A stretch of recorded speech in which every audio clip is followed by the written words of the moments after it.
Boy, the music's great. I really appreciate. I want to say, have a little announcement. We've been waiting for our next music director, and we didn't know where to look. It was just they seemed to be. Well, that's a joke because we found our two music directors. We have.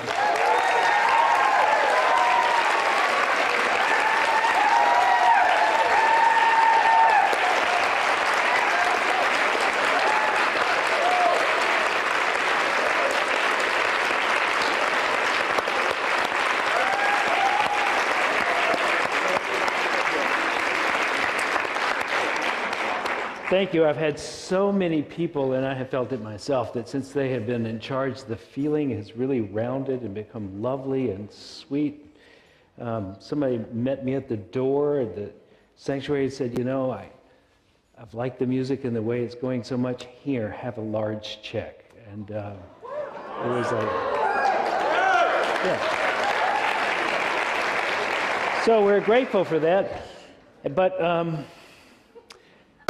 now it's my turn, which is here used to me. I want to talk about, we're talking about this book, Metaphysics.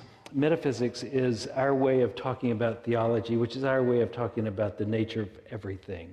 And it starts with the most fundamental idea that essentially you are not the skin and bones that many people claim to be. There's more to you than meets the eye. Now I think we all are in this room because we hope that's at least true. But unity has this idea that essentially there is a divine mind. It's another way of describing the infinite, which cannot be named. They have a name for God called mind with a capital M. And from this mind has come ideas. And all the ideas that come from the mind of God, that mind that is God, that infinite presence, the absolute, all that comes from that is perfect. It is absolutely perfect and is without variation. It doesn't change over time. It's just perfect. It's always been perfect. The ideas that come from the divine mind are perfect. And then they come into expression, and as they come into expression through our lives, then sometimes they get modified. And those modifications are essentially our unique personality, etc., our unique physique, our unique circumstances, etc. That comes down and step down, and it's not as clear as it was when it was in the divine mind, as it comes through comes through our mind. Now, our mind and the divine mind are not separate; they're the one and the same. But I'd like to give you a visual image of something that might make this, might approximate what we're trying to talk about. So, you know, when sunlight comes through a window and it hits a prism, this light is pure. It's a pure white light. As it comes through the prism, it is broken into a rainbow of colors. And you can really see those colors when it finally hits something like a white sheet of paper. You'll see all of those. And prior to it hitting it, or hitting dust in the room, you won't see any light at all. It's not anything until it's not visible until it hits something. And this is the outpicturing of divine mind, the sun, sending an idea, passing through our form of that divine mind called our mind, breaking it into parts, and then the outpicturing in our world is what we see. So we see the colors there. So we see the physique there. We see the circumstances of our lives. We see our relationships. We see all that stuff. But it is a step down from the divine mind. And we have often been identified with this stuff here that's on the paper. We go, oh, that's the real. That's real for us. We call that the real world.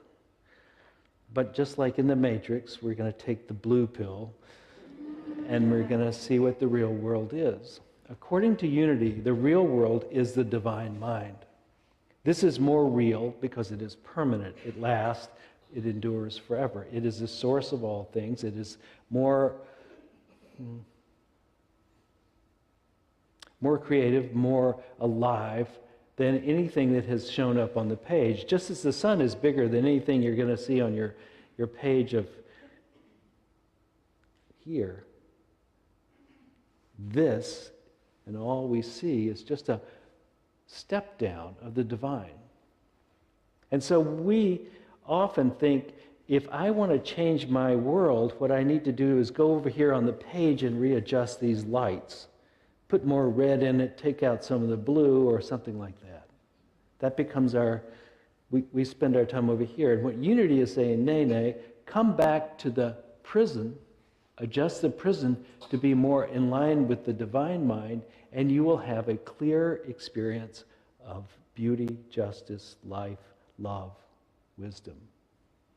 That it will outpicture through you more beautifully, more lovely, more harmonious.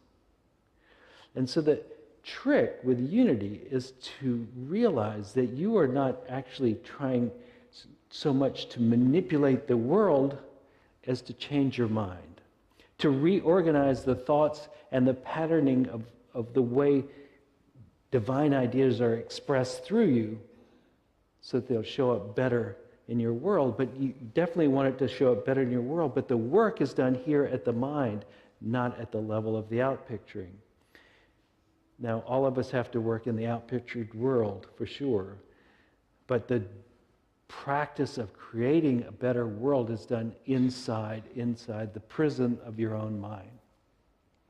And not, we don't have to make God right. We don't have to make that right. We have to make this right. And that's where we do our adjustments. And what we try to adjust this mind of our personal mind to is the ideas of the absolute good. I'll give you another picture. So let's say that this is the absolute, and this is the outpicturing of it. Imagine that you're a young man in about 17 years old, and you have from the divine mind this idea of freedom. And it comes through you, but you have had a relatively impoverished attitude about what is possible for you. And so you have this desire, this idea that freedom is something you really want. And so it comes through your mind, and when it gets outpictured, you go steal a car. So you go from freedom to thievery, because here you don't realize it is all possible. You don't see what could happen. It is through this filter that we outpicture, and so we need to claim more of this, the divine, to be able to outpicture in a more beautiful way. Now, in unity, they use Jesus as the great example, not so much the great exception. And this is a fine point, but a big one, in the sense that Jesus was not the only guy who could do this, who could take a divine idea and express it through himself. That is essentially our own calling, is that we take divine ideas and we express them through ourselves. We become more like the divine. And Jesus used a series of affirmations to help himself in that process. One is, I am the way, the truth, and the light. Now he's claiming the light, the truth. He's claiming all that as himself. And this pyramid, this prism of himself, is moving its identity over here. Instead of, I am the daughter of a woman who was pregnant before she was married in a small country of insignificance. He could have identified with the outpicturing of his life at the beginning, couldn't he? Among his peers, he was probably laughed at times because they knew when he got born, and it was before his time. In a culture that makes that a big negative on your life, he could have chosen that. But he chose not to identify with the outpicturing, but with this grand idea that I and the Father are one. that the source of all existence and this consciousness are the same. Pretty bold. He turns his attention away from what's happening to what is and always is. That's the direction of his thought process. And so for many of us, we are completely caught up in what this is, or for much of our life, we're caught up in what the outpicturing is. And very little of our time has been spent focusing on the divine ideas, essentially the perfection of everything, waiting to be made manifest in this world. We, instead of focusing here, we've been focusing too much of our time there. Now, the meditation we did this morning is something of a practice of looking at the light rather than looking at the picture on the wall. And so the way you do it is our attention has been focused this way. What's happening in my world? What's on the news? How do I feel today? How is the weather? This is our direction. We have made it into an icon and we hold it in our hand like this. We play with it all day. It is light. Look, see the light? It's so dazzling. Especially they made those screens so they're dazzling, just like you took a prism of light and you shined it on something clear and it reflects back and it's bedazzling to us and we're caught up in it. And yet, nothing on that screen is as powerful as the one who made the screen and you and all that is. Yet we're focused here, like children playing with a toy. When the real calling of life is to not look that way, but to look this way. And it's a secret that has gone hidden for ages. That's why it's called new thought. Here's something new. Look this way. Now, in many other cultures, it was always there. Hinduism, Buddhism in particular, they spend a lot of time looking at navel gazing, so to speak, looking inward to see what it is. And our own lives would be well served by looking at how we are manifesting in our lives as well. Self-observation, know thyself, is on the temple in Greece, right? Know thyself.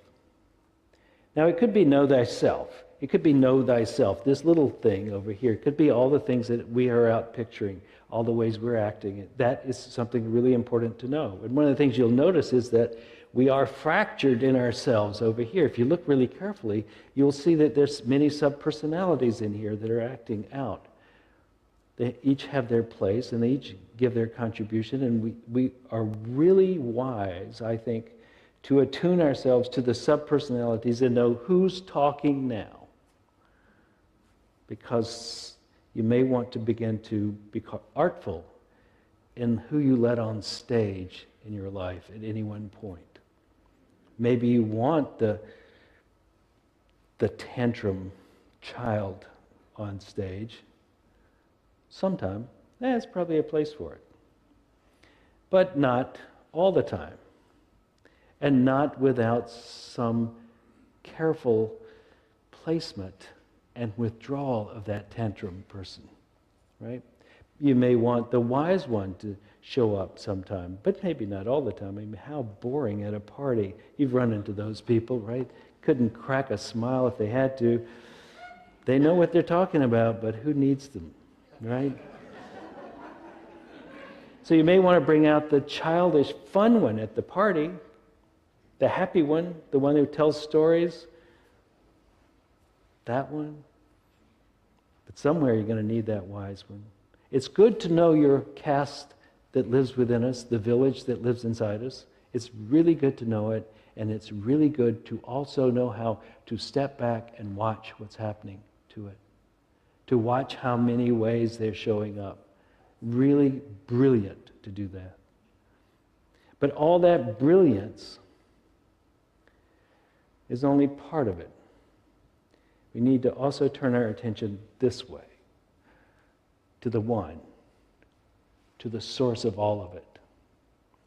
and pay attention to that, if we pay attention to the highest ideals of who we are, of the highest ideals of what life could be like, then we are drawn in consciousness in that direction. And as we are drawn in that direction, we reorganize the way our minds work. No longer are we just simply about what has happened. We're about the enormous potential of what is waiting to happen through us. What is possible through us, what is heroic, what is kind, what is generous, what is loving, what is pure, what is grace itself. That is waiting, ready, and able to show through us the more, and will more and more do that as we look more and more in that direction. And as we affirm, this is who we are. Not just this. This is who we are. This is a reversal of the attention from out there to in there, and hanging with the best of all that is, with God, with the Christ nature of who we are. And so, like when we say, I see the Christ in you, what we're saying is, we're standing over here and we are looking, and most of the times what we see is, at best, this array of personalities. But in essence, I see the Christ in you. I see through you to the divine idea that is willing and wanting to express through you. That's what I see. And the Christ idea has all these. The Christ in you is just a way of summing up all the beautiful things in the divine mind that come through in human form. Love, grace, power, wisdom, strength. These qualities are summed up by the phrase, the Christ. I see the Christ in you. I see through you. I see through your eyes into the mind of God. I see the Christ in you. So when we bless the new members, what we're saying is, we don't see Jesus in you. We see the divine ideas expressing through you. That's what we see. That's the Christ. The divine ideas of humanity. The best, the highest ideal you can imagine. Undifferentiated into particulars in its full expression, yet not made manifest. That's the Christ. And our job is to make it manifest as us, so that we come through as a clear shot of light into the world and are no longer fractured. We're the one, undifferentiated, whole, holy. And that phrase, whole and holy, they mean the same. We're whole, which makes us holy in the world. That's what unity is about, is that we shift from just being doers to being beers. Suzuki, the Zen teacher, said, we only need as much ego as to keep us from walking in front of a bus.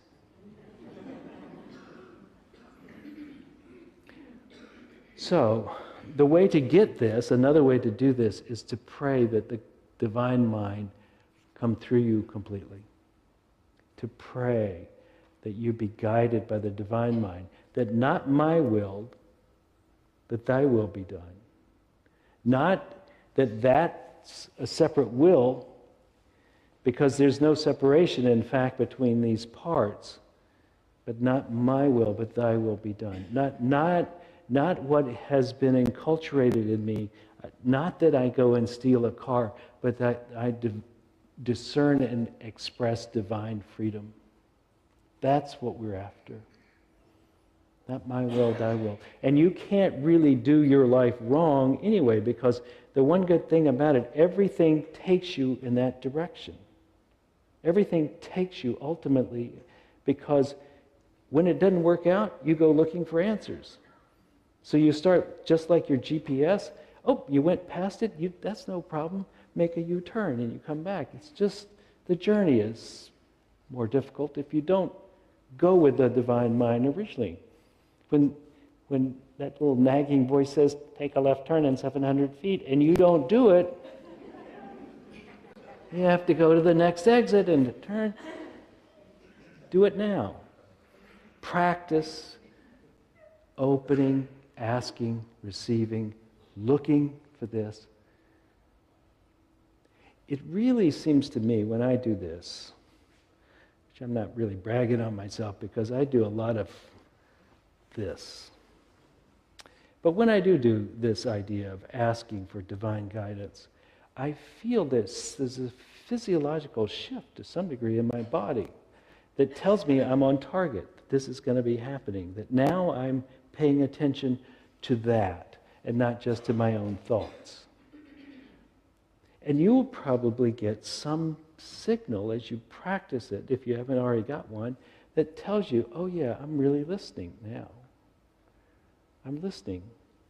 I still may not know what it's going to do, but I can trust that it's moving through me and ready to lead me as in the most direct path to my good that can come. And then trust. And then trust.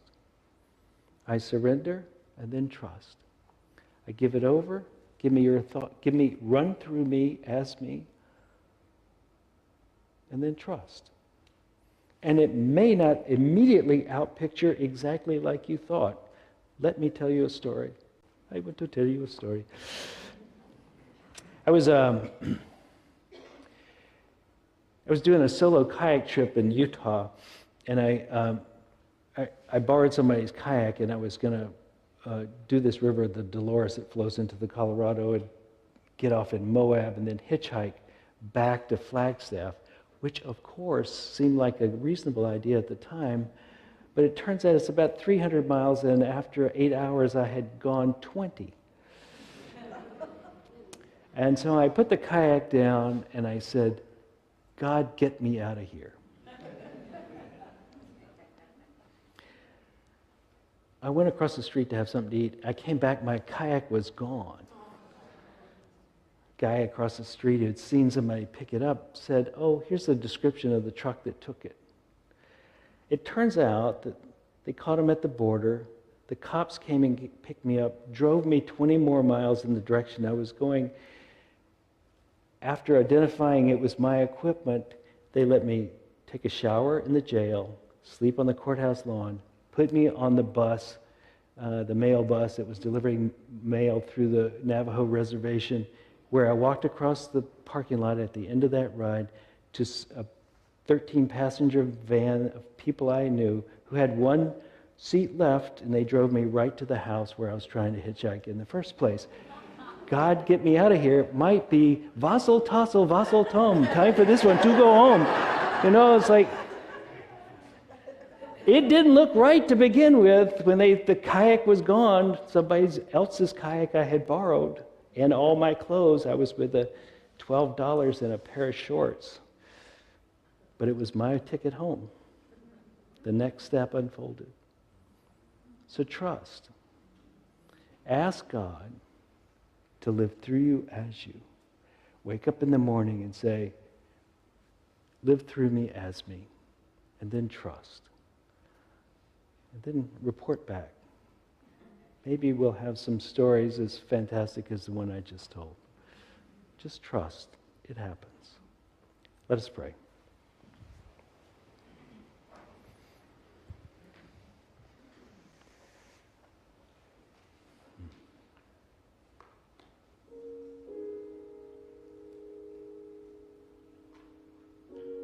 So if something has been heavy on your heart, if you're uncertain about anything,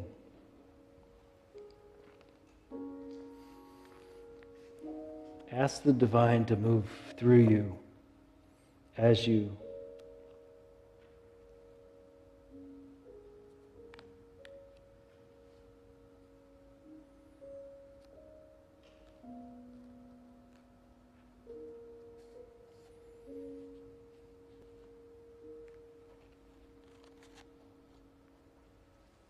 And as it moves in and you feel a shift, if you should feel that,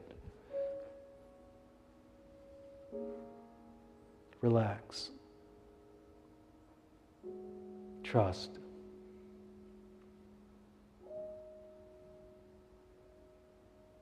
The source of all existence wishes to express through as good.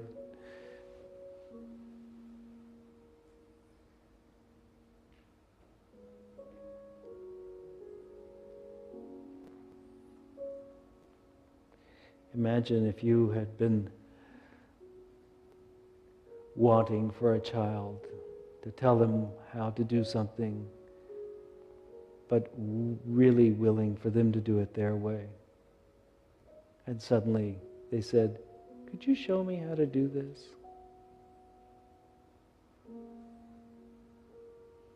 Wouldn't you be willing?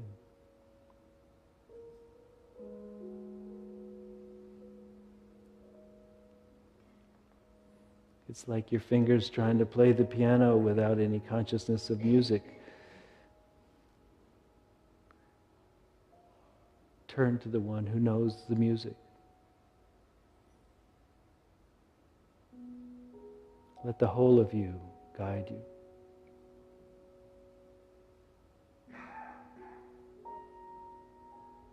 And then trust.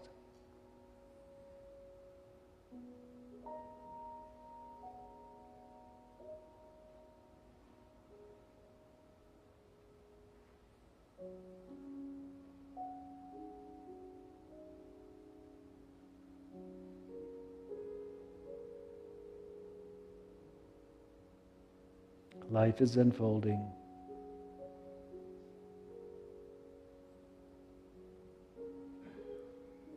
The good is baked in. You are loved beyond measure and called to greatness. All is well. And so it is.